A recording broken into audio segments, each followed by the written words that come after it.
Good morning. Happy Friday. T still sleeping. So my wife corrected me yesterday. I said that I was a Pitta chakra. That was wrong. So your chakras are your energy sources throughout the body, right? The head and the mouth and the heart and she's the yoga instructor, not I. Pitta is my dosha, not my chakra. You know what? I'll stick with the personal development and that type of stuff, and she can teach yoga and teach you about Ayurvedic medicine because that is what she learned about when she went to India. So we're talking about the 6 human needs, and here is a physical representation of the 6 human needs right there. Take a screenshot, and you can see that it's a bullseye, and that's on purpose because you're trying to get to the center of the bullseye. That's where all the juice of life is. Incidentally, Dolores Moyer has been telling me that I need to get a new coffee cup. I have not got a Milwaukee Brewers coffee cup yet, but I did get a Milwaukee Brewers mask, so I'll be wearing that today. How exciting. So we talked about the first two of the 6 human needs.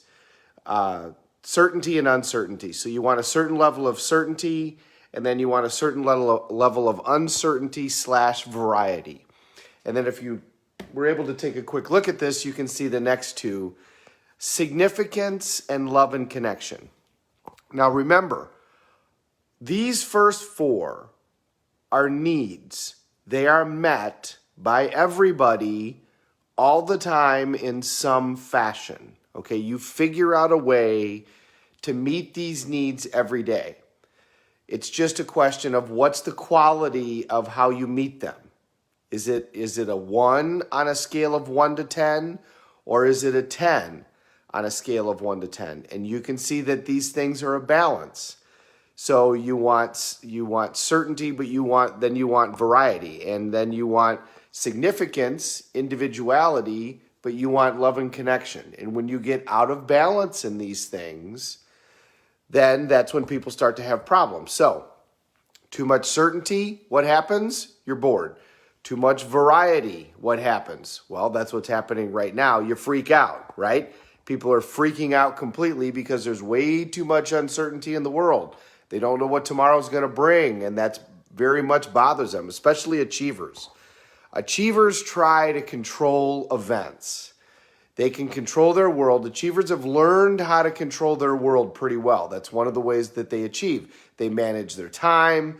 They manage the people around them. And that doesn't mean that that's a bad thing. I mean, if you're going to achieve a great deal of success, you need to learn how to do those things. You need to learn how to manage your time. You need to learn how to manage the folks that, do the things that you can't do very well or that you can't take the time to do.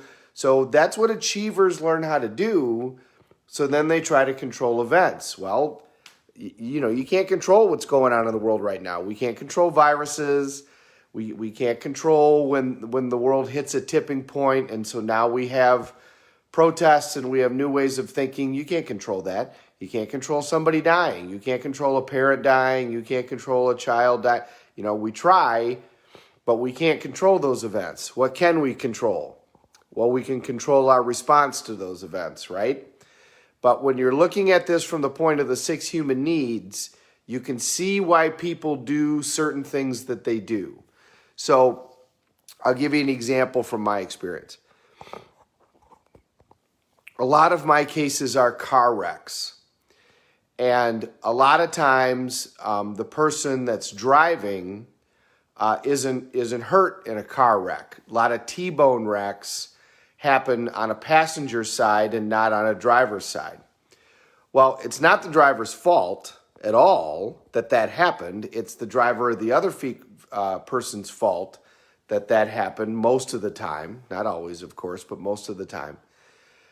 So let's say you got a couple, and let's say they're a little bit older, and they end up in a bad wreck. And she's a passenger and she's injured, and he's not a passenger, or he's a driver in the vehicle and he's not injured. Or let's say grandma is driving on her own and she gets in a wreck and she's badly injured and in the hospital, and her husband wasn't even in the vehicle. You're going to get the same result in both of these situations. What'll happen when I'm first talking to the people is mom will be in the hospital and they'll be working on her in the hospital, and her husband will be there, and all he'll want to talk to me about is the car. How do I get a new car? What happened with the car? What are we doing with the car? We got to fix the car. What's going on with the car?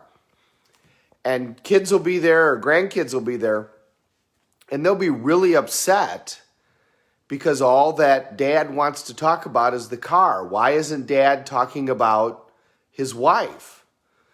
Well, the reason dad isn't talking about his wife is because, number one, he feels guilty, but number two, he can't control that. There's nothing that he can do to make her better, and that's killing him. So what does he try and do? He tries to control the event by controlling the car. He looks at that and he says, I can make that better.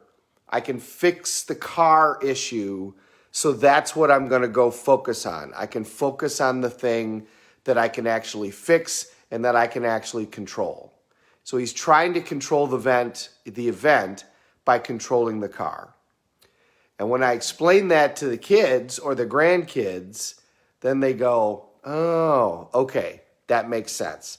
So I said, Dad can't deal with the fact that mom is so injured. He feels so guilty, he's overwhelmed, and there's nothing that he can do to make that different. Remember that everything that we do for a positive intent. So when somebody is acting in a way that doesn't make sense, stop and think for a second, ask yourself, why are they doing what they're doing? And this filter for me is a great way to try to figure that out. And again, any of those other filters are wonderful filters for why are they doing what they're doing. And there's almost always a positive intent, meaning they're trying to avoid pain and gain pleasure and try to do something that's a positive in its fashion. So achievers always try and control events. So you got certainty and uncertainty, and then you got significance, where we have individuality, where it's about us, but then we also want love and connection. Okay, so what happens when those get out of balance? Well, what happens when you get too much significance? Well, if you've ever been around movie stars, this is a challenge that they struggle with. When all of a sudden they become super significant, they feel like they're not connected to anybody. So if you feel, one way to get significance is to be unique, right? To pierce things, to dye your hair, to dress differently, tattoos, those are all ways to get significance. But if you've ever been around people who, especially when it's overnight, like Adele literally got on an airplane in Australia and was kind of nobody. And when she landed in England, she had blown up and everybody in the world knew who she was. When you go from obscurity to a complete notoriety that quickly, that's a very strange event to have happen. And I've been around people who've experienced that. And, movie stars are very embarrassed by the fact that they feel that way. When I'm at these events, all of a sudden they'll pull you aside and they'll say, I don't want to share this with my partner because I feel wrong. I'm making all this money. I have all these fans and all this stuff, but I feel completely alienated. Well, when you get too much significance, then you feel like you're not connected to anybody and you're totally alienated and you're very lonely, very, very lonely. Let's see when the opposite happens. Love and connection. What happens when you get into a relationship and you're so connected to the other person that all of a sudden you start to feel like you don't have any significance. It's never about you. So now you start to lose your identity. So somebody that's been on their own for a period of time So I was back dating when I was in my late 40s. Well, if you've been on your own for a period of time and your life has been about you, and suddenly you have a relationship that you're involved in and your individuality starts to go away, you could start responding negatively to that without even realizing why, because you're losing your significance and it's becoming all about the relationship. It's becoming all about the love and connection. Problem is if all of a sudden you lose the love and connection, suddenly you miss it because you don't have the significance. These 4 needs: certainty, uncertainty / variety, significance, love, and connection, are met by everybody every day. In some way, we meet these needs. The question is how? Do you meet them at a high level or do you meet them at a low level? And by the way, if anything that you do meets 3 of these needs, it will become an addiction.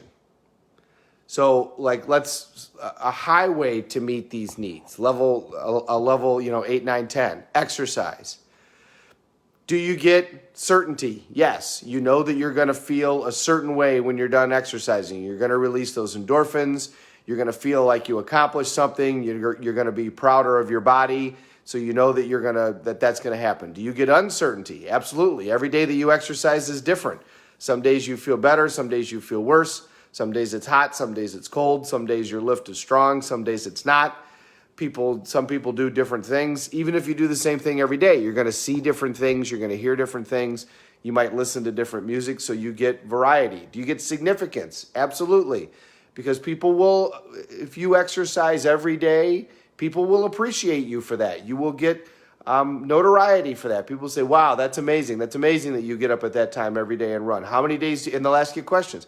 How many days a week do you do that? How do you do that? What do you do? What do you do? What do you think about? So you're going to get significance.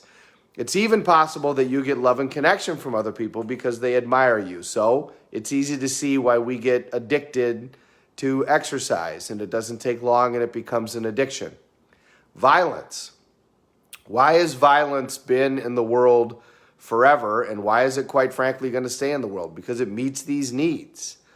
I mean, if you're a kid who's raised in a housing project and you have nothing, you don't have money, you don't have 2 parents, you don't have a lot of these things that a lot of other people have, and you suddenly put a gun in somebody's face, well, guess what? Number 1, do you have certainty? Yes. You know that they're going to pay attention to you at this point. You are going to get their undivided attention and their undivided response. Do you have variety? Big time. You have no idea what's going to happen. Do you have significance? Absolutely. It is all about you at that moment. And do you have love and connection? Well, so you got certainty at a level 10, you've got variety at a level 10, and you've got significance at a level 10. That's an addiction. And you even get connection because you're now connected to that person. Not very high level of connection. It might be a 4 or 5, but you're connected. So if it meets any of those needs, so let's talk about today's Friday. Most people aren't going to be working today, but let's say that you were, and you are in a pattern that you go out to the bars every day after work, and it's a pattern you don't want to be in, but it's a pattern that you're stuck in. Okay, well, why do people get into that pattern? Well, look at the needs. Number 1, do you get certainty? 100%. On a scale of 1 to 10, you get a 10. When you go to that bar, you know you're going to feel differently than you did before you went in that bar. Number 1, because there's anchors when you're in the bar and you're going to meet people, blah, blah, blah, blah. But also because you're going to put a chemical in your body. And when you put that chemical in your body, you are going to feel differently than you feel before you went in. So certainty, level 10. Uncertainty, another level 10. You don't know how you're going to feel differently. It might be great. It might not be great. There's a lot of variety. Plus, you have no idea who you're going to run into. You have no idea who you're going to talk to. You might meet somebody new. So a tremendous amount of variety. You get significance. Absolutely. It's all about you. This is your decision. This is what you want to do. And the bartender pays attention to you, and other people pay attention to you. And then, at the end of the night, what can you hope to find? Love and connection. Now, are you going to find it on a level 10? Nope. But it's love and connection. It's a connection. And so at the end of the night, you find your connection. You go home and you connect on a level 4 or 5 or whatever that level is. And then it's hard not to repeat. So that's why you get addicted to that particular type of behavior. So start to think about the things in your life that you are addicted to, good and bad, and run through this list. And tomorrow we're going to talk about growth and contribution. And that's where we all want to be. We all want to be in that bullseye talking about growth and contribution. But for today, as we get ready for the 4th of July, for those of you that are American, Flavio is watching me. Flavio, it's beautiful to see you. Not going to be celebrating the 4th of July tomorrow as he's down in Brazil. I hope everything's okay down there, my brother. I know that you guys have had a rough time with the COVID virus. So think about the things that you're addicted to. Think about the things that you do, positive and negative, on a regular basis. And if there's something that you want to do in your life and you want to become addicted to it, like exercise, like reading, think about how it fulfills these needs. How do you get certainty? How do you get variety? How do you get significance? How do you get love and connection? And when you fulfill at least 3 of those needs, and especially on a higher level, that activity will absolutely become an addiction. And when you see somebody else that's doing things that don't make sense to you, ask, how does this fulfill their needs? How are they getting certainty? How are they getting variety? Because remember, it's your definition of certainty and variety and love and connection. It's how you view the world through your particular microscope. 2 people can have the same event and have completely opposite responses to that. Remember, we talked about that? We talked about Bruce Springsteen versus Bette Midler, and when they got ready to go on the stage, same physical response. For one, it was getting ready and excitement. For the other, it was a panic attack. So it depends on the filter that you have. But find out those things that you're addicted to that you don't want to be. Realize the fact that it's these human needs. Figure out a way to change that. And then the things that you want to be addicted to, this is a great way to utilize these needs. Because remember, you're fulfilling them every day. Every day you're fulfilling these 4 needs no matter what, every day. So you can either fill them in a positive way or you can fulfill them in a negative way. Your choice. So let's figure out ways to fulfill them in a positive way. All right, everybody. We're all in this together. Let's take care of each other out there. Thank you very much for watching and have a happy, awesome Friday.